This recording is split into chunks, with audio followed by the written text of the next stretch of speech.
Good morning, welcome to the Hobart Commuter. I promised you guys many videos ago that I would talk about the hook turn. And that's what I want to do today. So what I'm going to do is just talk about the hook turn for a little bit as we move through the city. And then to finish the video, I want to execute the turn and show you how it might be done in a relatively safe manner. Okay, so what is the hook turn? Well, it's basically a very safe way of negotiating a right turn at an intersection when you're on the left-hand side of the intersection. It's probably easier to envisage if you think about the Canadian term for the Canadian word for this turn, which is a perimeter style turn.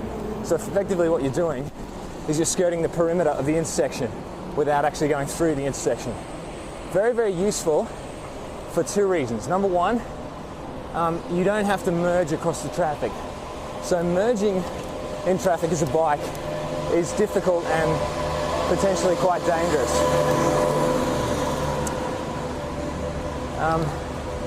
It's reasonably okay usually if you're on a flat surface or if you're on a decline, because that way you can go about the same speed as the traffic and it just makes it easier to merge with them.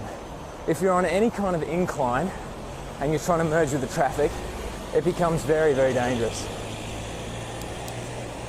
because you just can't maintain that speed. And I'm just got to think about getting into the next lane here. Just be patient. Okay, the second reason the hook turn's useful is because it means that you don't have to make a right-hand turn across the traffic. So really you want to, it's usually best to avoid right-hand turns across the traffic. They're tricky in the sense that you have to judge the oncoming speed of the cars that are coming at you. Alright, so a little bit of history about the hook turn. It used to be the standard turn, in Australia at least, for cars.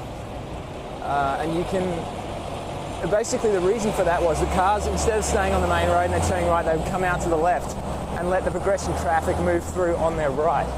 And the reason why they did that is because obviously other forms of transport used to occupy the roads, namely trams. And you can see the legacy of that in Melbourne, in Victoria, in Australia. And they had the foresight to actually keep their trams. When cars came in, obviously there was this whole thing around removing the trams to allow more space for the cars, and huge fascinating history around that. They used the hook turn to great effect that I saw in Taiwan actually. That's one of the best examples I've ever seen of mopeds or scooters using the hook turn. So what they will do is when they want to turn right, they'll be on the left, they'll come down and they will just line up in these huge lines ready to take off down the right. It's really quite impressive to see. This is in Taipei, at least, this is where I saw it. So the reason why this is going to be a useful turn for anyone, see this gentleman here on my left, now he's coming in from Battery Point. So students who are riding to the university campus will most likely either come in on this road here, Sandy Bay, or they'll come in at some stage from Battery Point. Battery Point's a good place to go if you want to get away from the traffic, by the way. So at some stage, they'll probably enter onto Sandy Bay Road where I am now. And the tricky thing is, you want to be on the left as a cyclist. That's where you're most predictable and where it's safest for you. Now you've got the problem of getting onto the right-hand side of the road. Okay, so we're coming up on it shortly now. It's actually apparently the mandatory turn in Denmark. So it's illegal not to do a hook turn or a perimeter style turn at a junction. Is that true? I don't know. I got it from Wikipedia. I haven't verified it. Is anything I say true? I don't know. My heart's in the right place though. There's no disinformation going on here. Okay, so shortly I'm coming up to the street that I want to turn on. So if I wanted to turn right here, you can see I'm moving relatively quick with the traffic, so I could merge in with the traffic quite nicely if I wanted to, giving the car sort of back down to my right, plenty of notice, so I'm going to turn. Instead, what I'm going to do is I'm going to come to the junction between King Street and Sandy Bay Road here, and I'm going to signal left. Now, what I like to do is take the lane as well, because I don't want anyone creeping past me on the right. I don't want anyone risk anyone when I'm turning left to turn left with me, because actually what I want to do is turn left and then scoot around about 160 degrees to face the traffic up King Street. So in essence, what I'm going to do is I'm going to aim at the traffic that's coming from King Street on my left, and then I'm going to scoot around. And the reason why this is a useful move, particularly here, is there's a lot of space at the point at which the traffic has to stop and the point at which the pedestrians cross.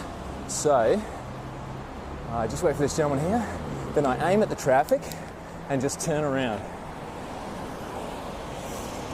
Now, what would make this more useful, so now I'm facing the direction that I want to go, would be if there was some kind of bike box here. What's teamed a bike box? It could even be just a little kind of half square, set square white line. But more traditionally, they're kind of big green boxes. You'll see them throughout Hobart. And they're just a way of legitimising that actual turn and reminding people that it can be done. So the hook turn, by the way, is legal right throughout Australia. It's only illegal where there's a sign that says no hook turn. I've never seen a sign in Hobart saying no hook turn. I'm not even sure it's really on the council's radar. My advice to you now, what we can do now is we can get away quick enough so that oncoming traffic doesn't right hook us. So we can usually get away pretty quick before we face any danger of that. I just have to be careful because the road narrows here a little bit. And basically we're away. So that's an example of a hook turn, or I think a better term for it is a perimeter style turn. Okay, thanks very much for watching. I'll see you next time.